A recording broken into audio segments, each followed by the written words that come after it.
बिस्मिल्लाहिर्रहमानिर्रहीम। अस्सलाम वालेकुम नाजरीन, आप यूट्यूब चैनल देख रहे हैं। मैं इमरान खान हूँ। नाजरीन, ये सबसे बड़ी खबर है और बहुत इंपॉर्टेंट खबर है। अभी थोड़ी देर पहले ये अमरीकी अखबारात के अंदर छपी है और ये एक बड़ी डेवलपमेंट है। इसका दुनिया पे असर पड़ेगा क्योंकि इससे पहले जब भी ऐसा हुआ अमेरिका ने कुछ ना कुछ बड़ा किया है। अमरीकी गवर्नमेंट ने फौरी तौर पे पूरी दुनिया में मौजूद अमरीकी जर्नल्स और एडमिरल्स को अमेरिका में तलब कर दिया है। ये अनयूजुअल है और इनको हंगामी तौर पे तलब किया गया है। आप तमाम अमरीकी अखबारात उठा लें। सबसे पहले ये खबर जो है वॉशिंगटन पोस्ट ने दी है। मेरे पास यहाँ पे ये खबर मौजूद है मिलिट्री टाइम्स में। दीगर बहुत सारे जो अमरीकी अखबारात हैं, जरीदे हैं, उन सब के अंदर ये खबर छप चुकी है कि अमेरिका ने इमीडिएटली अपने 800 जर्नल्स और एडमिरल्स को, ये लगभग 800 से ज़ायद हैं मिलिट्री जर्नल्स और एडमिरल्स जो पूरी दुनिया के अंदर फैले हुए हैं। ये दुनिया के दर्जनों ममालिक में अलग अलग टाइम जोन्स के अंदर ये लोग बैठे हुए हैं। एशिया में है, अफ्रीका में है, यूरोप में है, जहां जहां दुनिया में बैठे हुए हैं। इन तमाम जर्नल्स को और एडमिरल्स को, चाहे वो बहरी बेड़ों में है, चाहे वो जमीन के ऊपर हैं या अमरीकी फौजी अड्डों पे हैं, ये जहां जहां पे ये लोग मौजूद हैं दिफाई नुक्ता नज़र से, चाहे इनका ताल्लुक ऑपरेशनल फोर्सेस से है, चाहे ये नेवी के हैं, चाहे एयरफोर्स के हैं, या इनका ताल्लुक जो है वो इंटेलिजेंस से है, इन सबको अमेरिका में कॉल किया गया है। इससे पहले जब जब ये हुआ इसके असरात दुनिया के ऊपर पड़े हैं। मैं थोड़ा सा आपको याद दिला देता हूं ताकि, क्योंकि हमारी याददाश्त जो है वो इतनी अच्छी नहीं है। मैं आपको याद दिलाता हूं कि माजी में जब ये हुआ तो फिर क्या हुआ, ये माजी करीब की बात बताता हूं। ये जनाब जितने भी जनरल्स हैं और एडमिरल्स हैं, इनको हंगामी तौर पर बुलाया गया है। ये आम बात नहीं है। माजी में ये 3 मरतबा हमें जो करीबी तारीख है वो ये बताती है।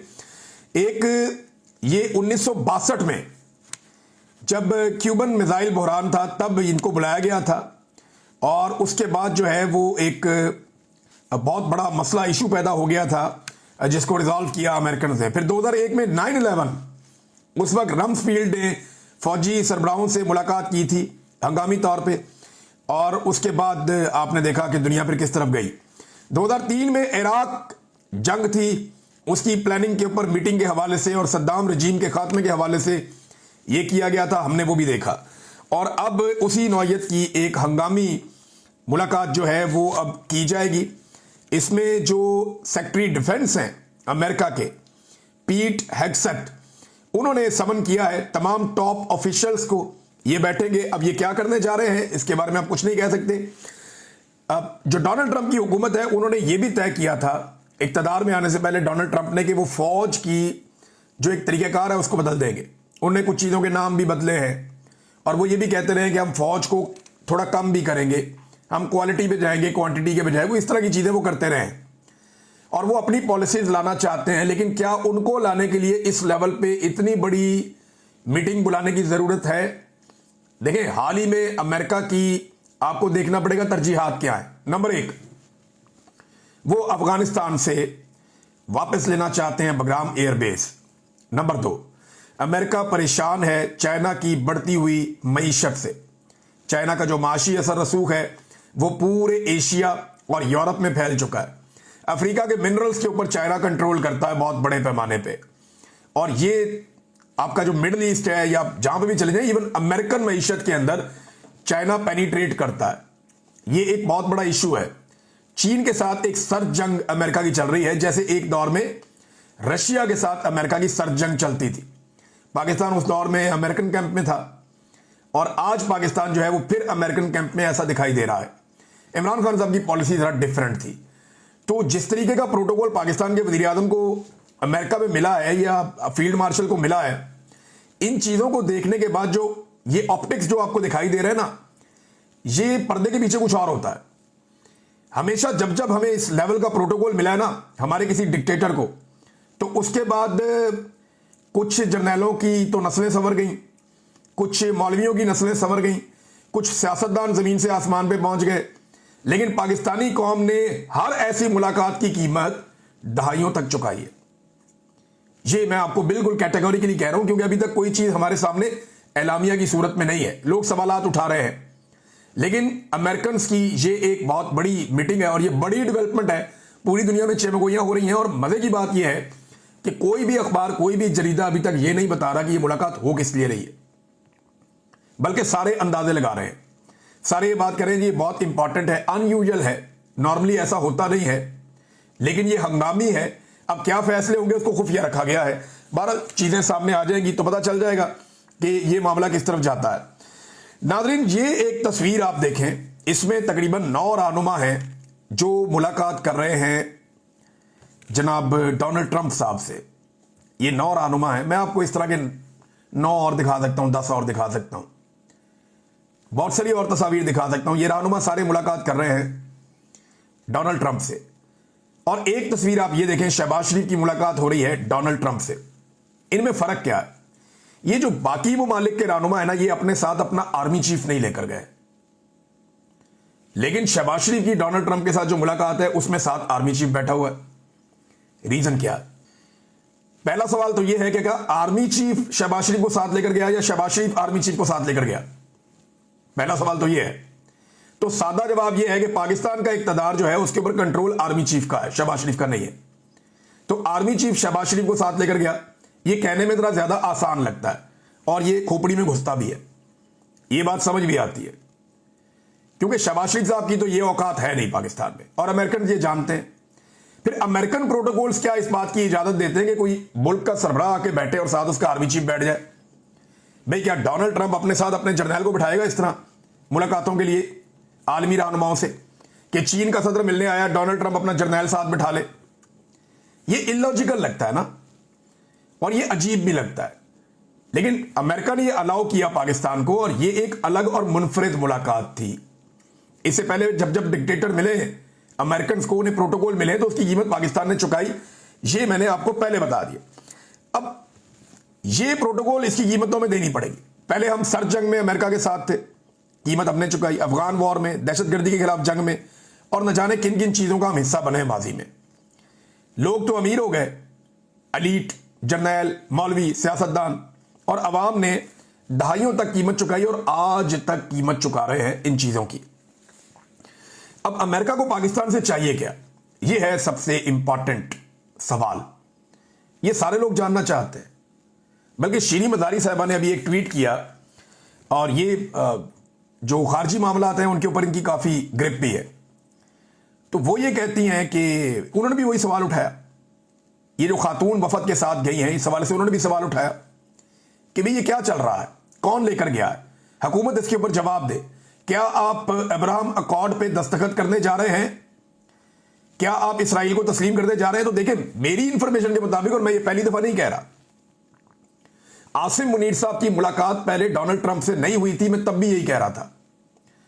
और जनरल बाजवा के दौर से हम ये बता रहे हैं कि जनाब पाकिस्तान की एस्टेब्लिशमेंट ने इसराइल को लेकर अपनी पॉलिसी तब्दील कर दी है, और वो आपने ग्राउंड पे ऐसे देखा कि जब भी कोई निकलता है इसराइल के खिलाफ एहतजाज करने के लिए, तो पाकिस्तान की हुकूमत उसको मारती है, थानेदार आके मारते हैं, गिरफ्तार कर लेते हैं, जेलों में डाल देते हैं, खवातीन को और बच्चों को भी गिरफ्तार कर लेते हैं। आप इसराइल के खिलाफ पाकिस्तान में मुजाहरा नहीं कर सकते। पूरी दुनिया में होता है, मगरबी ममालिक में होता है, पाकिस्तान में नहीं हो सकता। तो ये पॉलिसी बदल गई थी। जनरल बाजवा ये चाहते थे कि इसराइल के बारे में हम किसी फैसले पे पहुंचे, और ये कोई भी जर्नैल ये चाहेगा कि ये फैसला उसके दौर में हो जाए, ताकि मलबा तो गिरेगा पॉलिटिशियंस पे, और वो जर्नैल का अमेरिकी तारीख में नाम लिखा जाएगा और उसकी नस्लें संवर जाएंगी। तो अब आसिम मुनीर साहब के दौर में क्या ये हो जाएगा? प्रैक्टिकली तो शायद हमें ऐसा लगता है हमने अपनी पॉलिसी बदल दी है, लेकिन मेरी दानिश में या मेरी समझ के मुताबिक अनाउंस होना बाकी है सिर्फ। बाकी प्रैक्टिकली हमने अपनी चीजें जो है, ये बैठ के आपको जो मर्जी जज्बाती तकरीरें करेंगे, जनाब जेरूशलम में घुस जाएंगे, ये करेंगे वो करेंगे, लाल टोपी जो मर्जी बोले आपको, लेकिन अब कहानी कोई और है, अब बात किसी और तरफ चली गई। क्या सऊदीया इसराइल से लड़ना चाहता है? नहीं लड़ना चाहता। उन्हें प्रोटेक्शन चाहिए लेकिन लड़ना नहीं चाहता। पहले वो अमेरिकन से प्रोटेक्शन लेते थे लंबे अरसे तक, जो खाना काबा और मस्जिद नबी की हिफाजत की जिम्मेदारी थी वो अमेरिकन के पास थी। अब वो पाकिस्तानियों और अमेरिकन के पास है, क्योंकि पाकिस्तानी जो है वो सस्ते पड़ते हैं, अमेरिकन बहुत महंगे पड़ते हैं। साफ बात ये है ना, बिला वजह बात को इधर उधर घुमाने की जरूरत ही नहीं है, सादी सादी बात है। और अमेरिकन इसके ऊपर राजी है। मुमकिन ही नहीं है कि अमेरिका की और इसराइल की मर्जी के बगैर, और ये मैं नहीं कह रहा, बहुत सारे लोग लगातार लिख रहे हैं कि अमेरिका और इसराइल की मर्जी के बगैर पाकिस्तान और सऊदी अरब मुआहदा नहीं कर सकते, खासतौर पर अमेरिका की मर्जी के बगैर। अब अमेरिका को चाहिए क्या? देखिए, अफगानिस्तान में उसके इंटरेस्ट हैं और डोनाल्ड ट्रंप एक अग्रेसिव मूड में लगते हैं और पाकिस्तान को वो प्रोटोकॉल मिल रहा है जो और दुनिया में किसी को ऐसे नहीं मिल रहा। इसका मतलब है इस खित्ते में अमेरिका कोई ना कोई एडवेंचर आने वाले वक्त में करेगा या करवाएगा। होगा क्या ये हमें जल्दी पता चल जाएगा। लेकिन असद कैसर साहब ने एक बात क्लियर की है। देखें, असद कैसर साहब को आप कुछ भी समझें, वो पाकिस्तान तहरीक इंसाफ के एक इमरान खान साहब के पुराने साथियों में से स्पीकर कौमी असेंबली रहे। लेकिन एक बात मैं जानता हूं कि असद कैसर साहब के अफगानिस्तान में ताल्लुकात अच्छे हैं। अफगानिस्तान की हुकूमत पाकिस्तान में जिन लोगों के साथ बातचीत करने में दिलचस्पी रखती है वो मौलाना फजलुर रहमान नहीं है, वो कोई बिलावल जरदारी नहीं है, वो ना तो शहबाज शरीफ है। हाँ, यहां पे कुछ लोग ऐसे हैं पीएमएलएन में जिनसे अफगान हुकूमत बात कर सकती है। इसी तरह पीटीआई के अंदर जिन लोगों के साथ अफगान हुकूमत बहुत कंफर्टेबल हो जाएगी उनमें एक असद कैसर है। अब असद कैसर के पास जरूर कोई इंफॉर्मेशन है क्योंकि उन्होंने 27 तारीख के जलसे के हवाले से बात करते हुए इस मामले को छेड़ा है। असद कैसर कहते हैं, और यह बात उन्होंने वाजे की है, कि अफगानिस्तान पर जंग मुसल्लत नहीं करने देंगे, किसी सूरत खून खराबा नहीं होने देंगे। अगर कोई अफगानिस्तान से जंग शुरू करने जा रहा है तो हम सियासी जमातें और अवाम इस जंग में शामिल नहीं होंगे। ये बहुत इंपॉर्टेंट है। इसका मतलब है अफगानिस्तान के पास ये इंफॉर्मेशन है कि उनके ऊपर जंग मुसल्लत की जा सकती है और इस मरतबा पाकिस्तान को इन्वॉल्व भी किया जा सकता है। और इमरान खान साहब जेल से बैठकर बार बार खबरदार कर रहे हैं कि अफगानिस्तान के साथ बात करो, किसी लड़ाई में उनके साथ ना जाओ, किसी जंग का हिस्सा ना बनो। हमारा मफाद इसमें कि हम अफगानिस्तान के साथ बातचीत करें। तो क्या अब अमेरिका एक नया मॉडल बना के अफगानिस्तान में दखल अंदाजी करने जा रहा है? तो असद कैसर साहब ने कैटेगोरिकली ये कह दिया बगैर किसी का नाम लिए। नादरीन, पाकिस्तान तहरीक इंसाफ की इस वक्त जो सारी तवज्जो है वो 27 तारीख के जलसे पर है और उसकी तैयारियां की जा रही हैं धड़ाधड़। हम इसके ऊपर एक लाइव ट्रांसमिशन भी करेंगे। मैं साबिर शाकिर भाई, सिद्दीक जान और ये मकबूल जान साहब, समी इब्राहिम साहब, हारून रशीद साहब, समीना पाशा साहिबा होंगी, हम सभी आदमी साहब को कहेंगे, हमारे साथ अमीर अब्बास साहब होंगे, कुछ पॉलिटिकल लोग उनको भी हम साथ शामिल करेंगे, कुछ और दीगर नाम अगर मैं भूल गया हूँ माजरत चाहता हूँ, जो पॉलिटिकल एनालिसिस करते हैं पाकिस्तान में लोग, उनको भी हम शामिल करेंगे। तो ये ट्रांसमिशन हम जलसे के बारे में करेंगे क्योंकि आप कोई टीवी चैनल तो दिखाएगा नहीं। जब टीवी चैनल नहीं दिखाएंगे तो हम अपने चैनल्स पे आपको एक ट्रांसमिशन करके सोशल मीडिया के ऊपर आपके पास लिंक अवेलेबल होंगे, आप वहां पे जाके उसको बराह रास्त देख सकते हैं। जिन आवाज़ों को बंद किया गया है वो आवाज़ें मिलकर जिस पॉलिटिकल पार्टी की आवाज़ों को बंद किया गया है वो आवाज़ आप सबको हम सुनवा देंगे। अब नाजरीन, पाकिस्तान तहरीक इंसाफ की सारी तवज्जो इस पे है और अच्छी बात यह है कि जो आइडिया एक सामने आया था कि जलसागाह में शोहदा की तस्वीर लगाई जाएं, तो वो शोहदा की तस्वीर के जो है बड़े बड़े होर्डिंग्स जलसागाह में लगा दिए गए हैं। इमरान खान साहब का इस हवाले से एक स्टेटमेंट भी आया है। ये स्टेटमेंट मैं आपके सामने रख देता हूँ। ये एक मुख्तसर स्टेटमेंट है उनका। उन्होंने कहा कि 27 सितंबर को पेशावर जलसा जमहूरियत की बहाली और कानून की बालादस्ती के साथ साथ खैबर पख्तूनख्वा के अमन और इंसानी हुकूक की तकरीम बहाल करने के लिए होगा। मैं कैदोबंद की सऊबतें इसलिए झेल रहा हूं ताकि मेरी कौम को हकीकी आज़ादी मिल सके। मुल्क भर से शहरी हफ्ते के दिन पेशावर जलसे में शिरकत करें और जुल्म के खिलाफ ऐलान बगावत करें। ये इमरान खान साहब का अडियाला जेल से पैगाम आया है 27 तारीख के जलसे के हवाले से। और क्योंकि अब पाकिस्तान तहरीक इंसाफ भी जो है वो उन्होंने अगला गियर लगा दिया है और वो एक नई तहरीक के अंदर शामिल हो गए हैं। देखें, ये जो महीना शुरू होता है ना अक्टूबर का, तो यहाँ से तहरीकें शुरू होती हैं। वैसे तो अगस्त के अंदर मोमेंटम बनना शुरू होता है, सितंबर के महीने में होता है और फिर अक्टूबर, नवंबर, दिसंबर, जनवरी, फरवरी, मार्च, अप्रैल, ये 6-6.5 महीने जो होते हैं ये तहरीकों के महीने हैं पाकिस्तान में।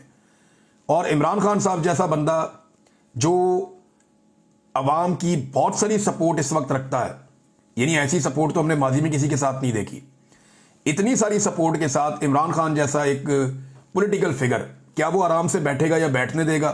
तो ऐसा नहीं लगता कि अगले 6 महीने में इमरान खान साहब इन्हें सुख का सांस लेने देंगे। एक जाली खबर चलवाई गई क्योंकि हुकूमत अब चीज़ों को कंट्रोल कर नहीं पा रही, एस्टेब्लिशमेंट के भी हाथ पांव फूले हुए हैं।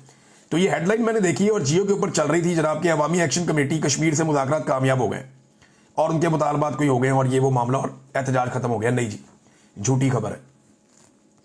अवामी एक्शन कमेटी के साथियों से रब्ता हुआ थ्रू एक जर्नलिस्ट, उन्होंने भी मुझे बताया, और उसके अलावा उन्होंने कुछ जगह पे खड़े होकर बाकायदा प्रेस कॉन्फ्रेंसेस की और चौकों में आकर ऐलान किया कि हमारा हुकूमत के साथ एक भी मुतालबे के ऊपर या एक भी चीज के ऊपर मुज़ाकरात कामयाब नहीं हुए। हुकूमत धोखा दे रही है, जाली खबरें चला रही है, हम अपने एहतजाज के ऊपर कायम हैं और 29 तारीख से अवामी एक्शन कमेटी कश्मीर अपना एहतजाज जरूर करेगी। ये हुकूमती प्रोपेगेंडा है और ये झूठी खबर है, आप इसके ऊपर कान ना धरें। तो पाकिस्तान का मीडिया जो है वो ऐसा लगता है कि अब खबरें देने की बजाय एस्टेब्लिशमेंट की प्रॉक्सी के तौर पे काम कर रहा है। पहले भी हम एस्टेब्लिशमेंट की बात मान लेते थे मीडिया वाले, लेकिन कोई जायज बात मान लेते थे। अब तो जायज और नाजायज सारी बातें ही मीडिया को माननी पड़ती हैं और प्रोपेगेंडे का हिस्सा बनना पड़ता है, जिसका हिस्सा नहीं बनना चाहिए। अवाम की तवज्जो हटाने के लिए इनकी कार्रवाइयां आप चेक करें कि पीपल्स पार्टी और नून लीग ने नूरा कुश्ती शुरू कर दी है। उधर से बिलावल एक स्टेटमेंट देता है, फिर मरियम देती है, फिर बिलावल देता है, फिर मरियम देती है, और उसके क्लिप काट के सोशल मीडिया पे वायरल करने की कोशिश की जाती है। जनाब, इनको वायरल कर दें आप, और वायरल इसलिए कर दें ताकि तवज्जो इधर आ जाएगी कि पीपल्स पार्टी और नून लीग लड़ पड़े, ताकि अवाम को इससे उम्मीद हो जाएगी जनाब पीपल्स पार्टी और नून लीग लड़ पड़े, हुकूमत अब खुद ही गिर जाएगी, हमें कुछ करने की जरूरत नहीं है। सब फ्रॉड है, सब बेईमानी है। ये जनूबी पंजाब के सैलाब को लेकर, ये बेनजीर इनकम सपोर्ट प्रोग्राम को लेकर और छोटे छोटे मामलात को लेकर एक दूसरे को उचकलें दे रहे हैं, एक दूसरे को छेड़छाड़ कर रहे हैं, और ये सिर्फ अवाम का फोकस शिफ्ट करना चाहते हैं। देखिए, जो सैलाब मुतासरीन के लिए जो उनके साथ हुआ वो दिखाने की बजाय ये दिखा रहे हैं पाकिस्तान के मीडिया के लोग, ताकि तवज्जो हटाई जा सके। सैलाब मुतासरीन के दुखों को रिकॉर्ड करने की बजाय टिकटॉक्स पाकिस्तान के मीडिया ने दिखाई हैं, लोगों का नुकसान नहीं दिखाया, हुकूमत की तारीफें चलाई हैं, और अब एक मरतबा फिर फोकस हटाने की कोशिश की जा रही है। तो क्या ऐसे फोकस हट जाएगा? ना पहले हटा, ना अब हटेगा। नाज़रीन, जस्टिस जहांगीरी साहब के खिलाफ जो है वो उनकी डिग्री मनसूख कर दी गई है यूनिवर्सिटी की जानिब से, और कराची के अंदर भी जो हाई कोर्ट है उन्होंने वो केस फारिग कर दिया। अब जो डिग्री मनसूख की गई यूनिवर्सिटी की जानिब से, एक तो मोटी खोपड़ी को बात समझ नहीं आती, भाई जो डिग्री जाली है वो तो कभी जारी नहीं हुई, और जो चीज जारी ना हो उसको मनसूख कैसे किया जा सकता है ना सवाल पूछने वाला। एक तरफ बोलते हैं कि डिग्री जाली है, तो ठीक है, अब जब जाली है तो उसको मनसूख कैसे किया जा सकता है, सवाल यह पैदा होता है। जो चीज जारी नहीं हुई, आपने दी नहीं, तो फिर मनसूख आप कैसे कर सकते हैं? मोटी खोपड़ी है ना, बात दिमाग में घुसती नहीं है।